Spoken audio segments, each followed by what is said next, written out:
L'homme ne vivra pas de pain seulement, mais de toute parole qui sort de la bouche de Dieu. Voici votre moment de méditation quotidienne.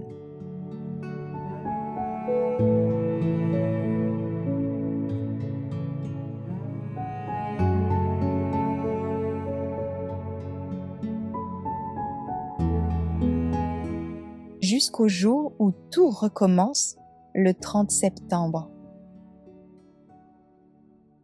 Car je sais en qui j'ai cru, et je suis persuadé qu'il a la puissance de garder mon dépôt jusqu'à ce jour-là. De Timothée chapitre 1 verset 12. Les yeux fixés sur l'au-delà, l'apôtre Paul n'éprouve ni crainte ni frayeur, mais une joyeuse espérance dans une attente impatiente.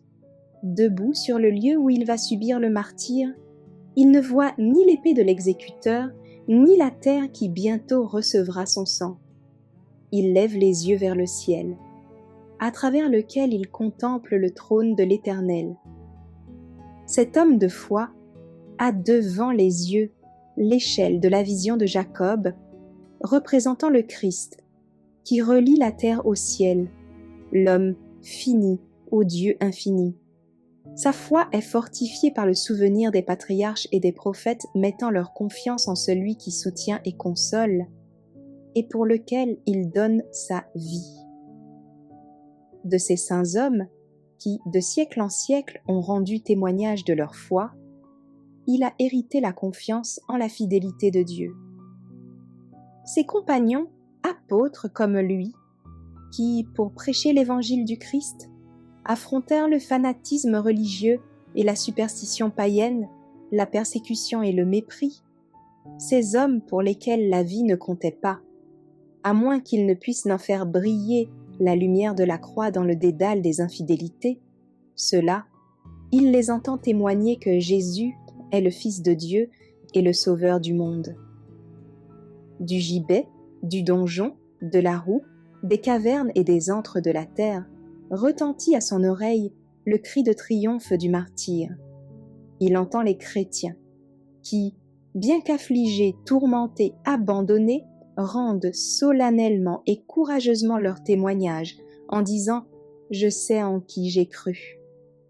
Racheté par le sacrifice du Christ, lavé du péché par son sang et revêtu de sa justice, Paul peut être assuré que son âme est précieuse aux yeux du Rédempteur. Sa vie est cachée avec le Christ en Dieu et il est persuadé que le vainqueur de la mort peut garder ce qui lui a été confié.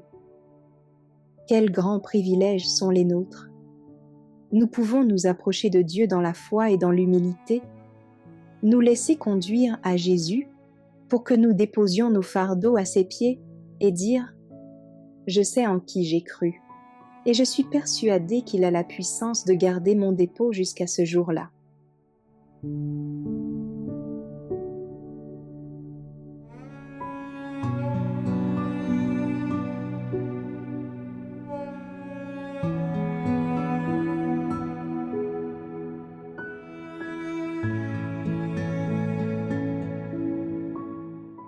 Merci d'avoir écouté cette présentation. Assurez-vous de nous rejoindre demain pour votre moment de méditation quotidienne avec lereste.org.